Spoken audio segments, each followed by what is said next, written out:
맛있어 보이나요? 제가 먹으려고 만든 겁니다 사실. 저 지금 거의 뭐 일주일에 7번씩 먹어요 이거. 제가 몇 입만 더 먹고 얘기할게요. 저 너무 배고파가지고.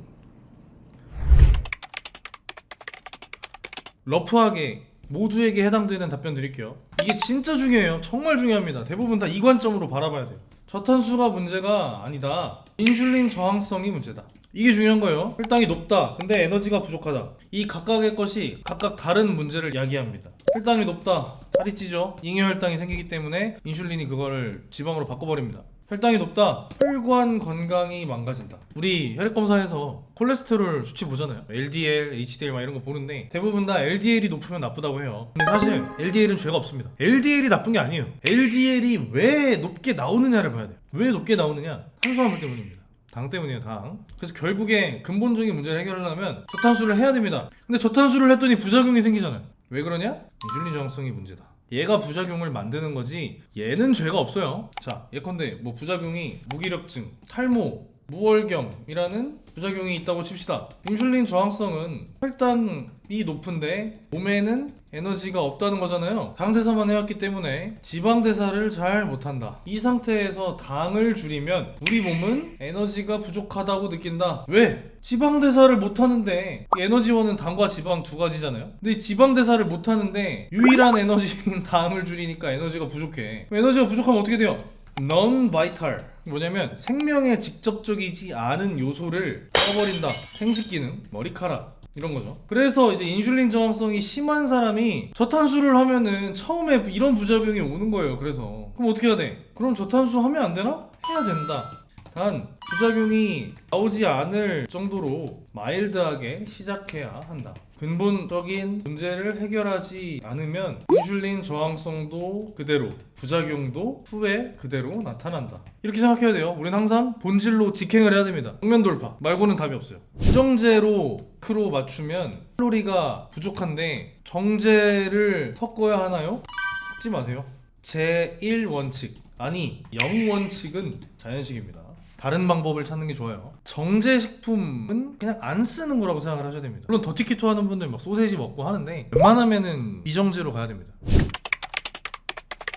12시간이 안 돼서 5kg가 늘었다는 거는 이건 일단 부종이에요. 거의 확실합니다. 저도 지금 이건 처음 보는 케이스예요. 12시간 만에 5kg가 늘어나는 거는 처음 보는 건데, 근데 아무리 부종이어도 부종은 결국에 수분이잖아요. 체지방으로 5kg는 불가능하기 때문에 이건 수분입니다. 근데 부종이고 수분이라는 거는 대사가 안 되고 있다. 어딘가 고여 있다 라는 거죠. 어디가 고여 있을까? 우리가 혈관을 상수도라고 하면 림프를 하수도라고 합니다. 이런 얘기 들어보셨어요? 이런 비유? 가끔 있어요. 하수도가 막히면 수도관에 물이 고인다.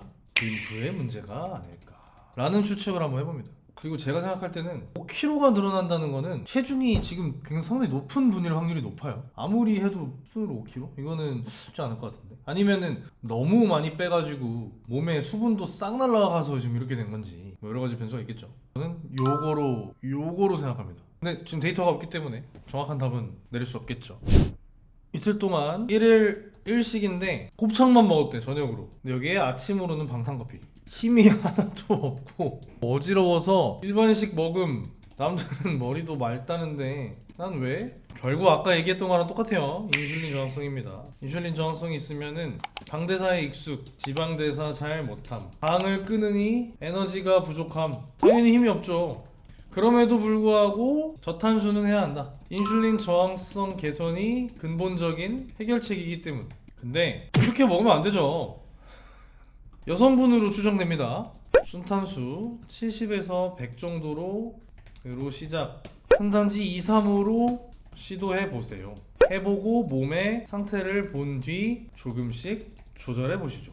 이렇게 해봅시다. 이거는 제대로 된 식사가 아니에요. 이거는 진짜 말 그대로 지방만 먹는 다이어트입니다. 절대 추천하지 않아요. 이렇게 드시고 채소 많이 드세요. 통풍 있는 사람도 키토 도전 가능할까요? 요산 수치와 단백질 관련해서 한마디만 해주세요. 일단 기본적으로 키토가 고기 먹는 다이어트로 알려져 있죠.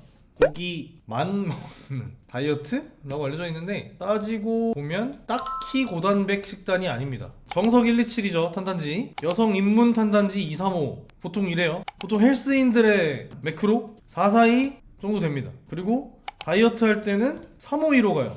이런 거는 이제 고단백 식단이죠. 너무 많죠. 근데 우리는 그렇게 많지도 않고 235 말고 226 하는 분도 많아요. 별로 고단백 아닙니다. 근데 이미 통풍이 있잖아요. 이미 통풍이 있는 것도 얘기가 다르죠. 그거는 그 주치의와 상담을 하시는 게 제일 중요한데, 기능의학을 알고 계신 분이랑 상담을 하세요. 그냥 일반 내과 가지 마시고. 그리고 통풍은 단백질도 중요해요. 근데 과당이 중요합니다.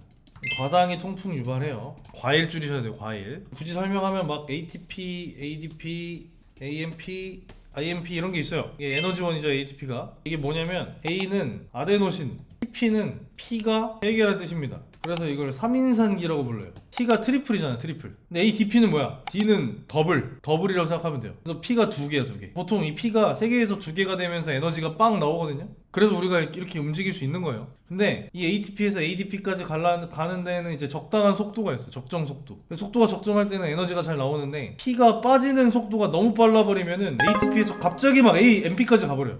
AMP까지 가버려요. M은 뭐야? M은 모노예요. 모노는 1개예요. 1개. 아까 T가 3개, D가 2개, M이 1개라 그랬죠. 너무 빨리 사라진 거야. AMP는 에너지를 못 써. 얘 에너지를 못 씁니다. 얘가 나중에 또 되면 IMP가 되는데, 이 IMP가 나중에 요산으로 가버리는 거야. 요산으로. 근데 이거는 보통 일반적인 당이나 다른 지방들은 다 이렇게 여기까지만 돼서 에너지 잘 만들거든요. 근데 이 과당은 속도가 너무 빨라서 여기까지 그냥 훅 가버려. 여기까지. 통풍이 있다? 과일 조심해야 됩니다. 이게 결론이에요. 이렇게 길게 설명했지만 결론은 간단합니다. 제로밥상 메뉴 추천이요. 제로밥상, 진짜 솔직히 말하면 제로밥상은 부제가 제로 퍼펙트 밀이거든요. 이게 왜 제로 퍼펙트 밀이냐면, 우리 설탕, 조미료 많은 음식들은 먹을 땐 기분 좋잖아요. 막 쾌감, 이렇게 도파민 터지고. 먹고 나면 기분이 안 좋아요. 살찔 것 같고 막 속 니글거리고 혈당 스파이크 와서 피곤하고 막 이러잖아요. 그런 걸 다 없앤 거예요. 그래서 식후까지 완벽한 기분 좋은, 그래서 퍼펙트 밀입니다. 그래서 뭐가 제일 인기가 많냐? 김치 삼겹덮밥, 황소 차돌 덮밥, 이름이 좀 귀엽죠? 폐광제육, 호랑이 삼겹덮밥, 반장 불고기. 저희 약간 요렇게 좀 귀엽게 지었어요. 요렇게가 저는 맛있는 것 같아요. 제가 좋아합니다. 지방을 견과류랑 들기름만 먹어도 순수 지방만 채워진다면 상관없을까요? 좋은 지방에 대해서 먼저 정의를 해봅시다.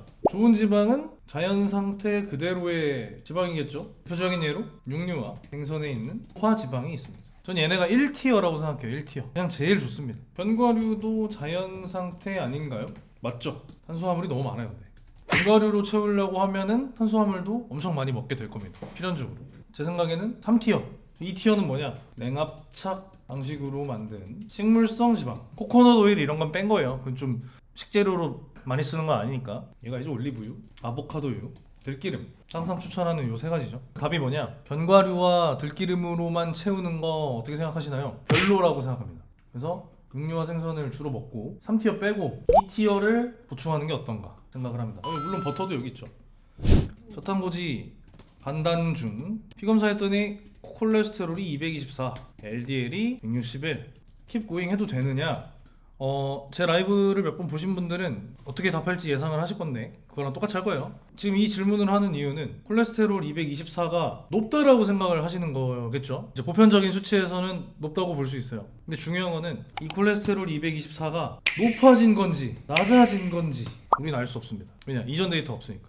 근데 저탄고지 간헐적 단식을 잘 해서 당 관리를 잘했다면 낮아졌을 확률이 높아요. 근데 원래 콜레스테롤이란 식이지방에서 오기 때문에 높아질 수도 있습니다. 콜레스테롤이 높은 건 문제인가? 문제가 아닙니다. 제가 맨날 추천하는 책 있죠. 콜레스테롤 수치에 속지 말라라는 책인데, 콜레스테롤은 원래 지방이 많이 들어간 음식을 먹으면 누구나 일시적으로 높아져요. 실제로 콜레스테롤이 높은 게 문제가 아니라 왜 높아졌냐가 중요합니다. 우리 맨날 얘기하는 인슐린 저항성과 염증이 원인이에요. 대부분이 이렇게 볼 수 있을 거고. 자, LDL, 나쁜 콜레스테롤이라고 하죠. 이 LDL 진짜 나쁜가? 그렇지 않습니다. 콜레스테롤은 VLDL, LDL, HDL 뭐 이렇게 크게 보면 3가지가 있어요. 근데 얘네 다 결국에 같은 놈입니다. 같은 놈. 얘네 셋은 죄가 없어요. 얘네 셋 플러스 당이 문제입니다. 이게 결국에 혈관벽을 손상시키는 거예요. VLDL, LDL, HDL이 없잖아요? 그럼 여러분은 죽습니다. 이건 무조건 필요해요. 인간은 죽어요, 이게 없으면. 근데 얘랑 당이 뭉쳐가지고 혈관에 붙으니까 얘를 줄이라는 거예요. 근데 보통 혈관벽에 붙는 애들은 대부분이 LDL인 건 맞아. 왜냐? LDL은 low density, low density예요. 그러니까 저밀도. 조그매가지고 혈관에 붙습니다. 그래서 이 HDL이 이 LDL을 툭툭 쳐가지고 그 혈관 벽에 붙은 걸 이렇게 떨어뜨려서 혈관을 건강하게 만들어줘요. 그래서 HDL이 좋다고 하는 거예요. LDL은 나쁘고. 근데 사실은 그렇지 않아요. 당이 나쁜 거예요. 원인을 잘 봐야 돼요. 근데 이게 끝이 아니야. 이 LDL은 종류가 두 개입니다. 하나는 HDL 같은 애고 하나는 딱 조그만 애예요. 근데 피검사에서는 이 두 가지를 구분하지 않음. 그럼 이 LDL 중에 HDL 같은 애가 많을 수도 있는 거잖아요. 알 수가 없어요. 데이터에 나오지 않으니까. 그래서 LDL 수치와 콜레스테롤 수치를 보는 거는 별로 의미가 없다.